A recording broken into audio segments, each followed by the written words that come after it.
लगातार digital arrest के मामले सामने आ रहे हैं। कहाँ गलती हो रही है लोगों से? पढ़े लिखे लोग इसके शिकार हो रहे हैं। जो विक्टिम है उसको प्रेशराइज किया जा रहा है, भयाक्रांत किया जा रहा है और उसके बाद उसकी एफडी तक तोड़वा ली जा रही है। जो नए कानून आए हैं बीएनएस, बीएनएसएस, इसमें ऐसा डिजिटल अरेस्ट जैसा कोई भी प्रावधान नहीं है। आम उसमें भी कोई प्रावधान नहीं है। पुलिस जो भी कार्रवाई करती है वो फिजिकली प्रेजेंट होकर करती है। किसी भी तरीके का ऐसा प्रावधान नहीं है कि किसी को डिजिटल अरेस्ट कर। डिजिटल अरेस्ट, साइबर फ्रॉड की दुनिया में ये दो शब्द चिंता पैदा किए हुए हैं और पीएम भी इसे लेकर अपनी चिंता जाहिर कर चुके हैं। इंदौर में लगातार पिछले कुछ दिनों में कई मामले सामने आए हैं जो हैरान करने वाले हैं।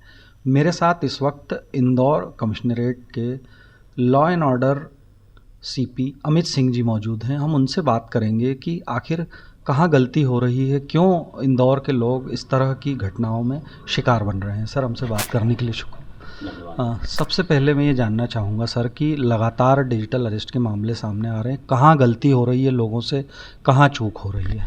देखिए, सबसे बड़ी चीज़ जो है कि लॉ के संदर्भ में जो अवेयरनेस है उसकी कमी है और सबसे बड़ी विडंबना ये है कि पढ़े लिखे लोग इसके शिकार हो रहे हैं।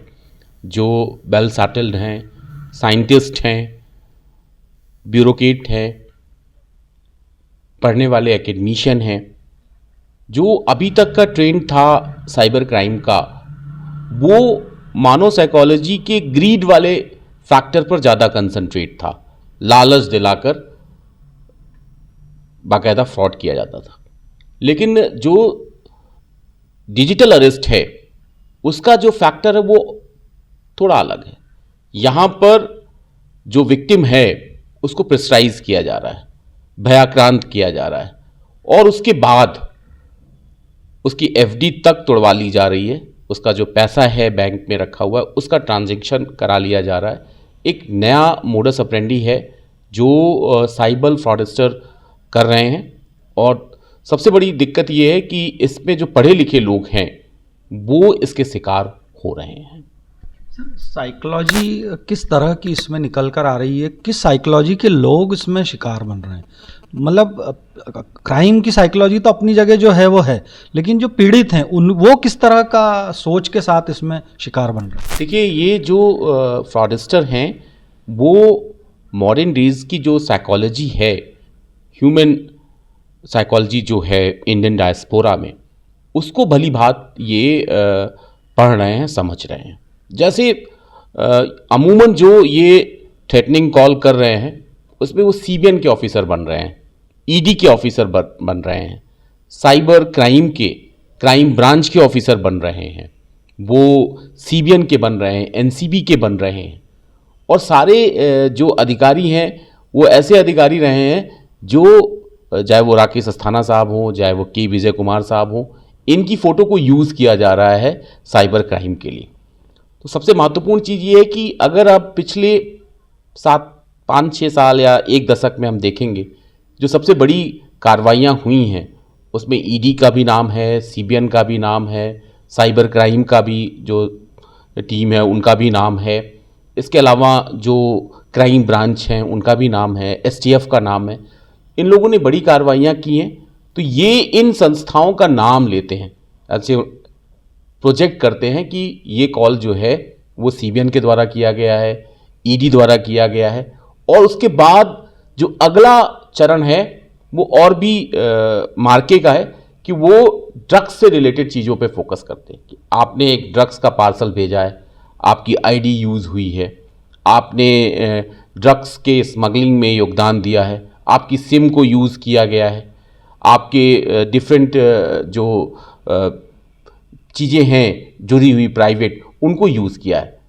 इससे निश्चित तौर पे पिछले 4-5 साल से ड्रग्स को लेकर जो बड़ी कार्रवाई हुई हैं, एनडीपीएस की कार्रवाई अपने आप में काफ़ी पेचीदा होती है और इसमें जो केसेस हैं उसमें तत्काल एफआईआर होता है और जेल में निरुद्ध किया जाता है।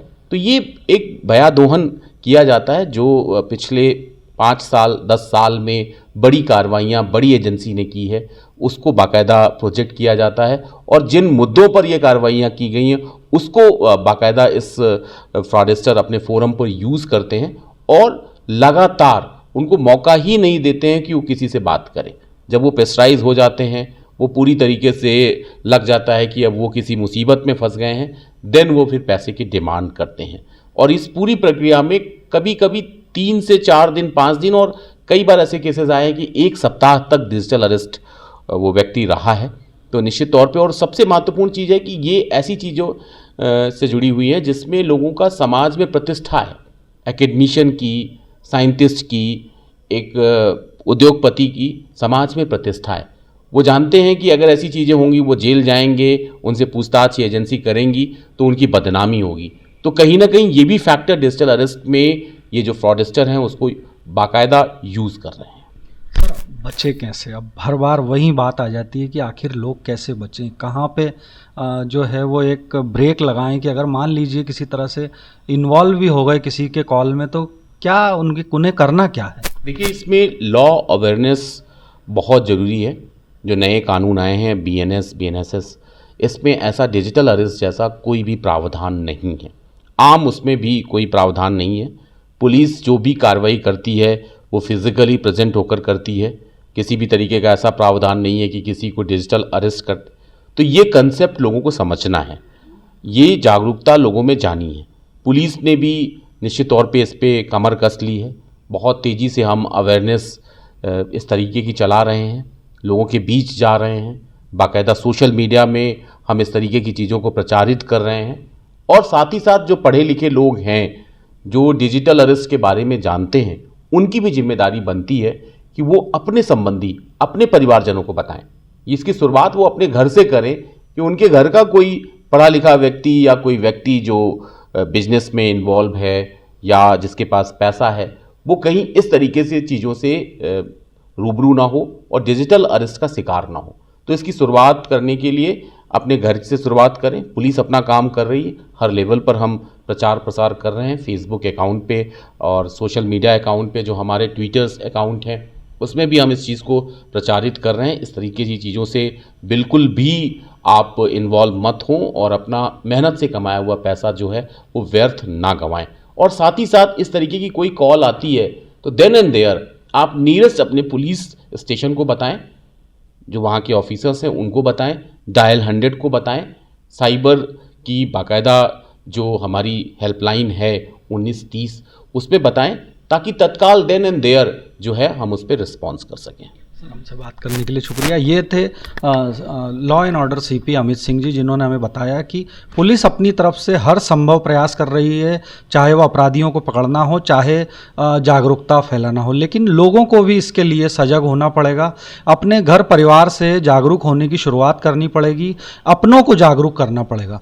मेरे सहयोगी मनीष राणा के साथ मैं नितिन जैन, HBTV न्यूज़ के लिए।